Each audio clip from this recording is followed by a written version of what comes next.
Okay, let's go into behavioral learning theories. Now, we've already talked about this a little bit in the previous module of goal setting and motivation.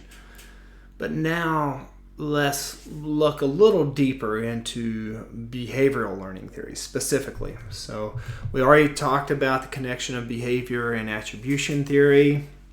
So behavior is observed, behavior is determined to be deliberate, behavior is attributed, and this is the key here, to internal or external causes. There's a big connection there with behavior and what we talked about in the previous modules. So there's a relationship between self-concept and achievement. So is achievement attributed to your effort? Is that what you're attributing it to? Or is it your ability? Was it the level of the task? Was it too difficult? Was it not difficult enough to even motivate you? Was it right in the middle where it was, at least motivating enough to try to accomplish it? Or do you attribute your achievement to luck? All right, so behavior is linked to attribution theory. So here are the popular ones. And we've already talked a lot about Bandura, especially on social cognitive theory and a little bit on social learning theory. But now we're really going to get specific and show Bandura's focus on behavior and how it really impacts learning. We're also going to look at classical conditioning and operant conditioning. So those two forms of conditioning that can be used to learn skills or tasks. And let's look a little bit on social learning theory and how it kind of explains human behavior and the connection, the interaction between the cognitive side, which is normally what you're going to focus on when you think of conditioning. That's more of cognitive approach. That's what the cognitivists believe in, is it's just conditioning. But if we look at Bandura, and especially social learning theory, it's not just mental, right? There's also a behavioral component. There's an environmental component to his theory and social learning theory. Now, if we look at this, just look at social learning theory, the attention, the retention, reproduction, motivation. Now, you could take the motivation piece out, and let's just look at attention, retention, and reproduction. That's pretty similar to what we've already talked about in the first half of the semester with information processing theory. Obviously, you have to pay attention to sensory information in order to even be motivated to learn it. So we have to pay attention to it. That is also seen in information processing theory. So you have sensory information, and then you pay attention to it. If you rehearse it enough, right, you can retain it. And so now we see retention. So in information processing theory, which is more of just the steps of learning and how it happens within the brain, we saw that as long as you rehearsed information, if you rehearsed it enough, you could take it from short-term memory over into long-term memory. We're seeing the same thing here, where retention, remembering, coding mental images, cognitive organization, happens because of rehearsal. Right here, we're talking about either motor rehearsal, going through muscle memory skills, or rehearsal symbolically in our mind, visualization. That causes retention to occur. So there's some crossover here between social learning theory and information processing theory and just the way it's structured. You can tell there's some influence here. And then reproduction. That could be thought of as your ability to recall information, to reproduce it. Once it is in long-term memory from information processing theory, to reproduce it. To actually go out and do it again and make a reproduction of it. So those are tied. The thing that you don't see in information processing theory that you see in social learning theory, and I just want to make this clear, These steps, attention, retention, reproduction, and motivation, we're talking about social learning theory. I'm just trying to connect it to information processing theory so that you can see there is an influence of it in this model. So here's what we don't have in information processing theory: the impact of motivation.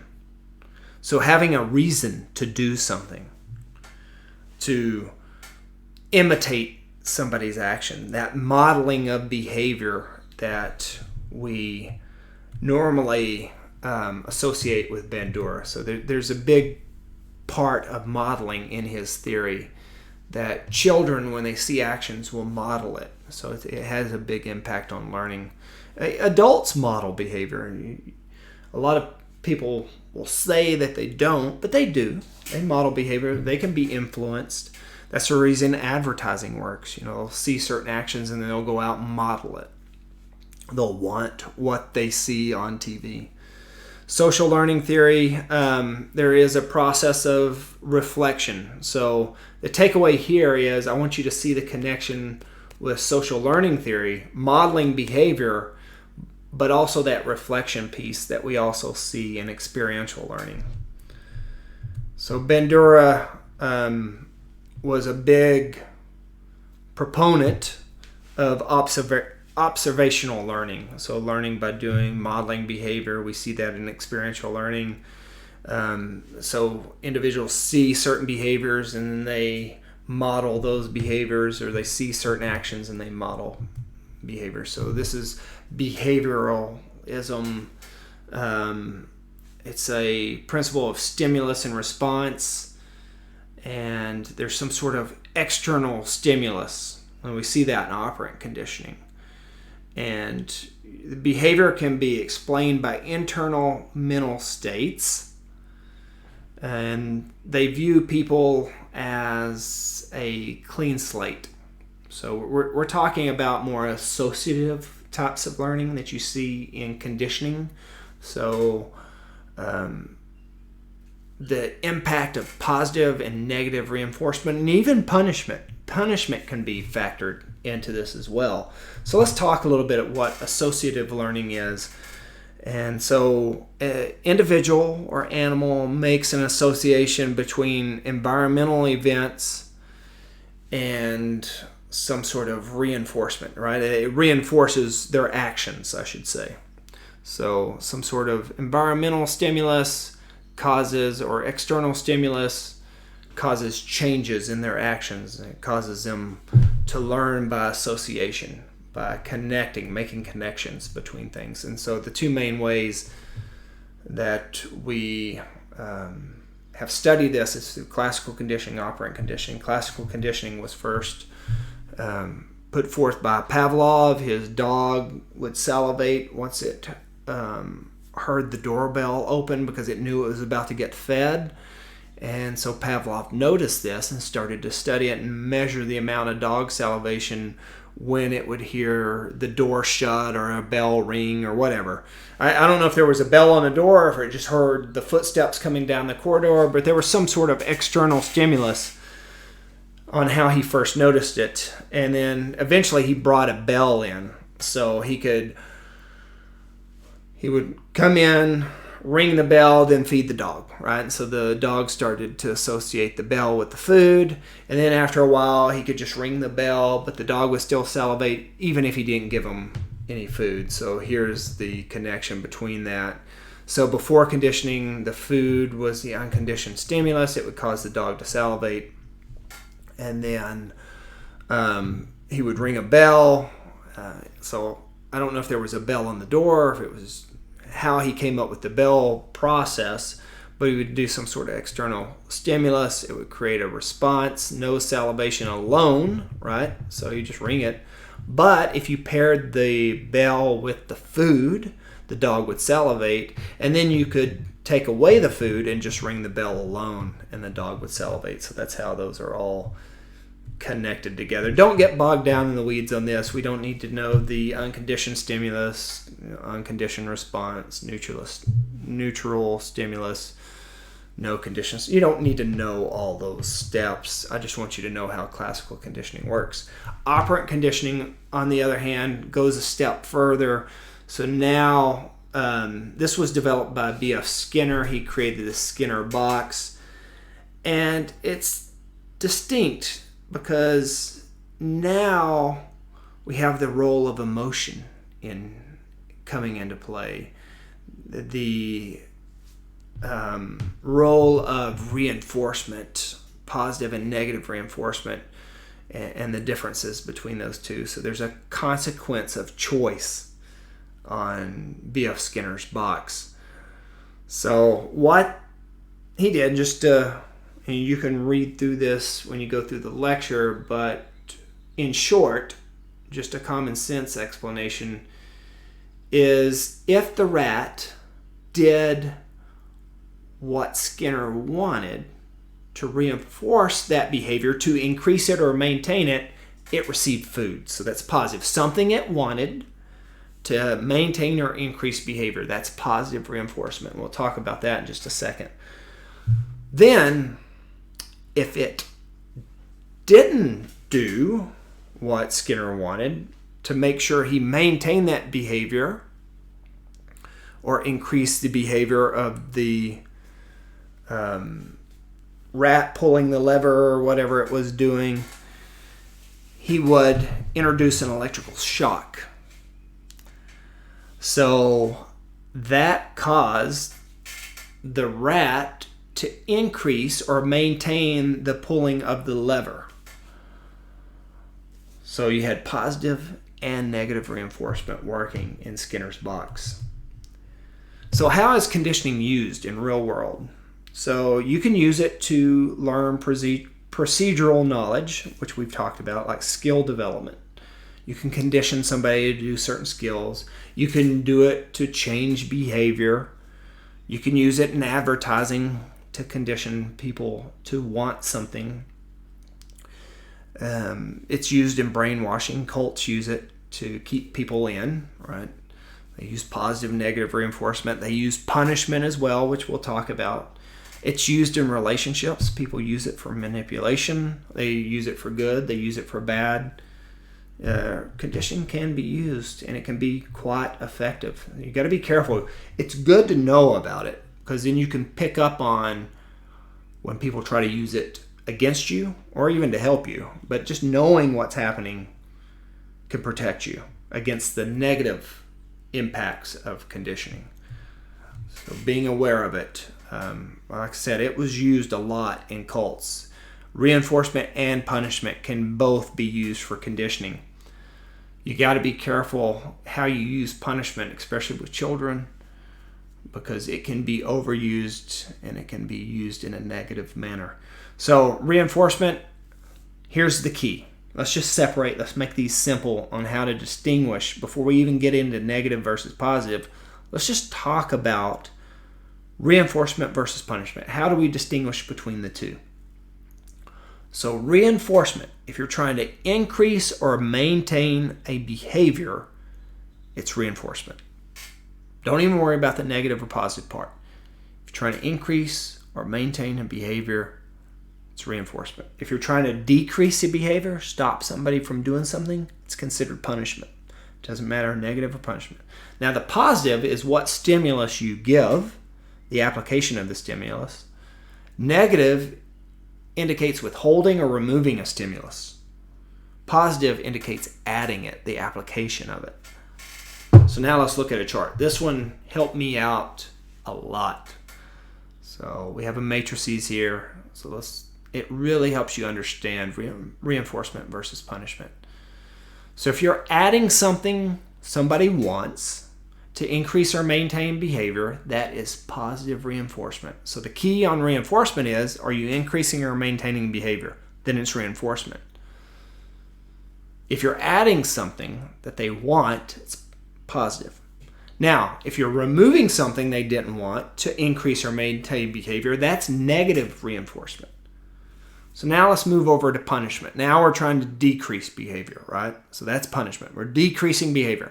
If you add something they don't want to decrease behavior, that's positive punishment. If you remove something they wanted to decrease behavior, that is negative punishment. Use this chart and it'll help you out. Try to use reinforcement.